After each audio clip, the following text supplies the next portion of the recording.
মুখ্যমন্ত্রী এখনো আসেননি, তবে শনিবারও ব্যস্ত রইল কামদুনি।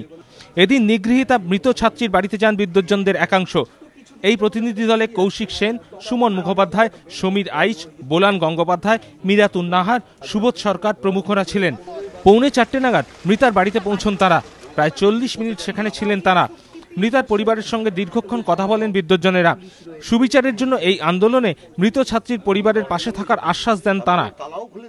রাজনৈতিক চাপ যদি নাও থাকে, স্রেফ যারা বদমাইশ তাদের দিক থেকে কোনো চাপ আসতে থাকে, যদি পুলিশ সাহায্য না করে, এই চাপগুলো কিন্তু এক্ষুনি বোঝা যাবে না। এগুলো বোঝা যাবে কিছুদিন বাদে থেকে। তখন আমার মনে হচ্ছে তখন আমাদের প্রয়োজনীয়তাটা বেশি। দুটো ছোট ছেলে আমাদেরকে শিখিয়ে দিল যে না, বিপদের দিনেও সত্যিকারের মানুষের মতো তারা বিহেভ করেছে।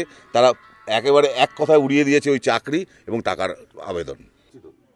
এদিনও মৃত ছাত্রীর পরিবার পরিষ্কার জানিয়ে দেয়, চাকরি বা আর্থিক সাহায্য নয়, তারা চায় দোষীদের দৃষ্টান্তমূলক শাস্তি। ছাত্রীর বাড়ি থেকে ফেরার পথে স্থানীয় একটি স্কুলের সামনে পুলিশ পিকেটে একটি স্মারকলিপি জমা দেন বিদ্বজ্জনেরা।